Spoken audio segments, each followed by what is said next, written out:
कुब्जा पर कृपा, धनुष भंग और कंस की घबराहट।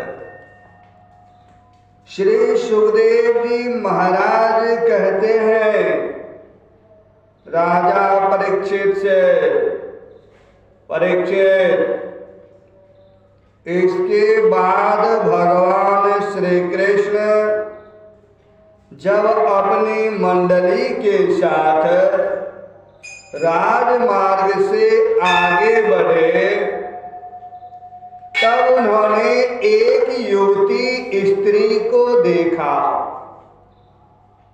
उसका मुंह तो सुंदर था, परंतु वह शरीर से कुबड़ी थी। वह शरीर से कुबड़ी थी, मुंह तो बहुत सुंदर थी। इसी से उसका नाम पड़ गया था कुब्जा। वह अपने हाथ में चंदन का पात्र लिए हुए जा रही थी। तो भगवान श्री कृष्ण प्रेम रस का दान करने वाले हैं। भगवान श्री कृष्ण प्रेम रस का दान करने वाले हैं। उन्होंने कुब्जा पर दया करके, कृपा करके, कृपा करने के लिए, दया करने के लिए हंसते हुए उससे पूछा। भगवान श्री कृष्ण कुब्जा से हंसते हुए पूछा, सुंदरी तुम कौन हो? यह चंदन किसके लिए ले जा रही हो? कल्याणी, हमें तो सब बात सच सच बतला दो। यह उत्तम चंदन, यह अंगराग हमें भी दे दो। इस दान से शीघ्र ही तुम्हारा परम कल्याण होगा। उबटन आदि लगाने वाली शेरनंद्री कुब्जा ने कहा। भगवान श्री कृष्ण से कुब्जा कह रही है कि परम सुंदर, मैं कंस की प्रिय दासी हूं। महाराज मुझे बहुत मानते हैं। मेरा नाम तीव्रका कुब्जा है। मैं उनके यहाँ चंदन अंगराग लगाने का काम करती हूँ। मेरे द्वारा तैयार किए हुए चंदन और अंगराग भोजराज कंस को बहुत अच्छा लगता है, बहुत भाते हैं। परंतु आप दोनों से बढ़कर उसका और कोई उत्तम पात्र नहीं है। आप दोनों से बढ़कर उसका और कोई उत्तम पात्र नहीं है। भगवान के सौंदर्य, सुकुमारता, रसिकता, मंदहास्य, प्रेमालाप और चारु चितवन से कुब्जा का मन हाथ से निकल गया।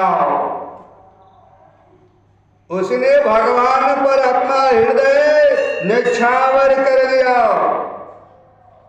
उसने दोनों भाइयों को वह सुंदर और गाढ़ा अंगराग दे दिया।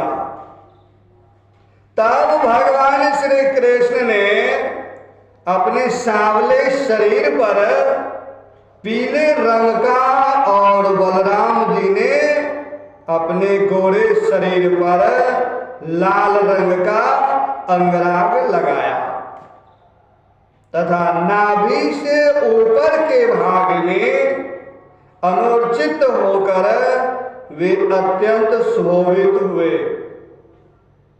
भगवान श्री कृष्ण उस कुब्जा पर बहुत खुश हुए, बहुत प्रसन्न हुए। उन्होंने अपने दर्शन का प्रत्यक्ष फल दिखलाने के लिए 3 जगह से टेढ़ी किंतु सुंदर मुख वाली कुब्जा को सीधी करने का विचार किया। भगवान ने अपने चरणों से कुब्जा के पैर को दोनों पंजे में दबा लिए और हाथ ऊंचा करके 2 उंगलियां उसकी ढोड़ी में लगाई तथा उसके शरीर को तनिक ऊंचा कर दिया,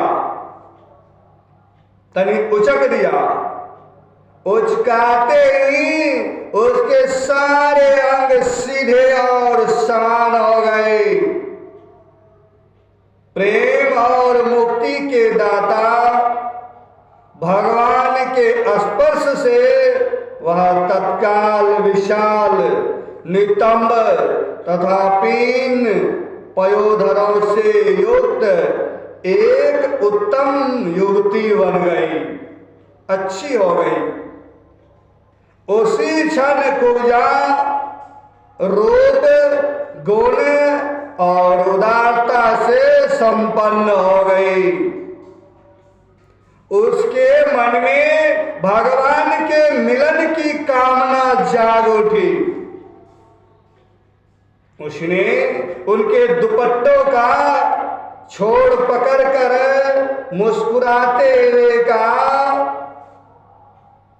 वीर शिरोमणि, आइए घर चलें, आइए घर चलें।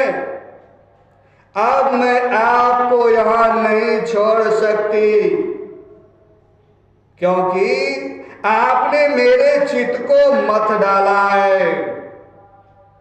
पुरुषोत्तम, मुझ दासी पर खुश होइए, मुझ दासी पर प्रसन्न होइए। जब बलराम जी के सामने ही कुब्जा इस तरह की प्रार्थना की, तब भगवान श्री कृष्ण अपने साथी ग्वाल वालों के मुंह की ओर देखकर हंसते हुए उससे कहा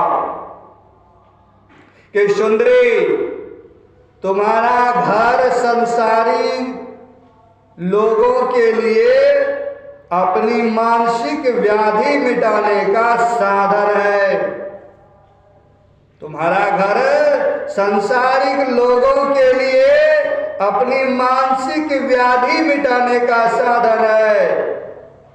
मैं अपना कार्य पूरा करके अवश्य वहां आऊंगा।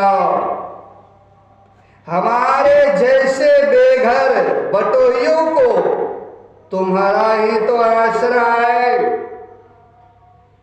इस प्रकार मीठी मीठी बातें करके भगवान श्री कृष्ण ने उसे विदा कर दिया। जब वे व्यापारियों के बाजार में पहुंचे, तब उन व्यापारियों ने उनका तथा बलराम जी का पान, फूलों के हार, चंदन और तरह तरह की भेंट उपहारों से पूजन किया। उनके दर्शन मात्र से स्त्रियों के हृदय में प्रेम का आवेग, मिलन की आकांक्षा जग उठती थी। यहां तक कि उन्हें अपने शरीर की भी सुध नहीं रहती थी। उनके वस्त्र, जूड़े और कंगन ढीले पड़ जाते थे तथा वे चित्र लिखित मूर्तियों के समान ज्यों की त्यों खड़ी रह जाती थी। इसके बाद भगवान श्री कृष्ण पूर्वासियों से धनुष यज्ञ का स्थान पूछते हुए रंगशाला में पहुंचे और वहां उन्होंने इंद्रधनुष के समान एक अद्भुत धनुष देखा। उस धनुष में बहुत सा धन लगाया गया था। अनेक बहुमूल्य अलंकारों से उसे सजाया गया था। उसकी खूब पूजा की गई थी और बहुत से सैनिक उसकी रक्षा कर रहे थे, देखभाल कर रहे थे। भगवान श्री कृष्ण ने रक्षकों के रोकने पर भी उस धनुष को बलात् उठा लिया। उन्होंने सबके देखते देखते उस धनुष को बाएं हाथ से उठाया,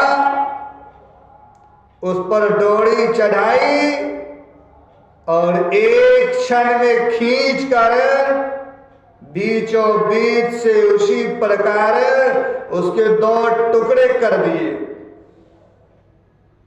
जैसे बहुत बलवान मतवाला हाथी खेल ही खेल में ईख को तोड़ डालता है। जब धनुष टूटा तब उसके शब्द से आकाश, पृथ्वी और दिशाएं भर गई। इतनी जोर से आवाज हुई, उसे सुनकर कंस भयभीत हो गया, डर गया। अब धनुष के रक्षक आतताई असुर अपने सहायकों के साथ बहुत ही बिगड़े।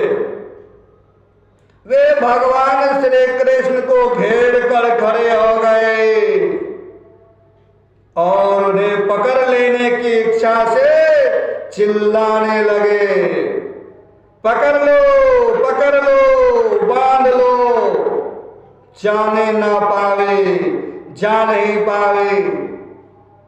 उनका दुष्ट अभिप्राय जानकर बलराम जी और श्री कृष्ण भी तनिक क्रोधित हो गए और उस धनुष के टुकड़ों को उठाकर उन्हीं से उसका काम तमाम कर दिया। राम नाम सत्य है।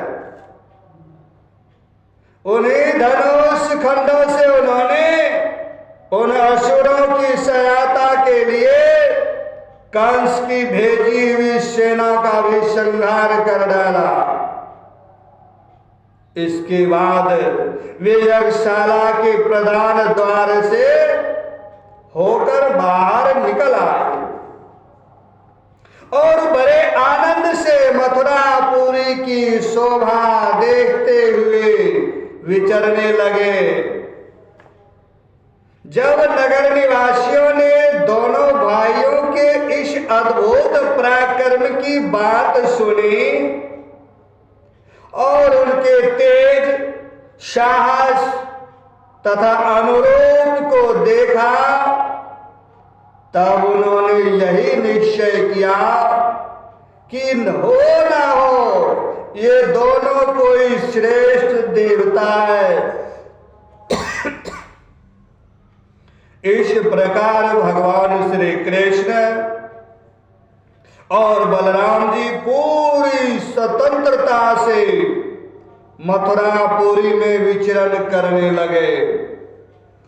जब सूर्यास्त हो गया तब दोनों भाई ग्वाल वालों से घिरे हुए नगर से बाहर अपने डेरे पर जहां छकरे थे लौट आए। तीनों लोकों के बड़े बड़े देवता चाहते थे कि लक्ष्मी हमें मिले, लक्ष्मी हमें मिले, परंतु उन्होंने सबका परित्याग कर दिया और ना चाहने वाले भगवान का वरण किया। उन्हीं को सदा के लिए अपना निवास स्थान बना लिया। मथुरावासी उन्हीं पुरुष भूषण भगवान श्री कृष्ण के अंग अंग का सौंदर्य देख रहे थे। उनका कितना सौभाग्य है, उनका कितना सौभाग्य है कि ब्रज में भगवान की यात्रा के समय गोपियों ने विरहातुर होकर मथुरा वासियों के संबंध में जो जो बातें कही थी वे सब यहाँ अक्षरशः सत्य हुई, सत्य हुई। सचमुच में वे परमानंद में मग्न हो गए, सचमुच में वे परमानंद में मग्न हो गए। फिर हाथ पैर धोकर श्री कृष्ण और बलराम जी ने दूध में बने हुए खीर आदि पदार्थों का भोजन किया। और कंस आगे क्या करना चाहता है, इस बात का पता लगाकर उस रात को वहीं आराम से सो गए। जब कंस ने सुना कि श्री कृष्ण और बलराम ने धनुष तोड़ डाला, रक्षकों को तथा उनकी सहायता के लिए भेजी हुई सेना का भी संहार कर डाला, और यह सब उनके लिए केवल एक खिलवाड़ ही था। इसके लिए उन्होंने कोई परिश्रम या कठिनाई नहीं उठानी पड़ी। जब वह बहुत ही डर गया, उस दुर्बुद्धि को बहुत देर तक नींद नहीं आई। उसे जागृत अवस्था में तथा स्वप्न में भी बहुत से ऐसे अपशकुन हुए जो उसकी मृत्यु के सूचक थे। जागृत अवस्था में उसने देखा कि जल या दर्पण में शरीर की परछाई तो पड़ती है, परंतु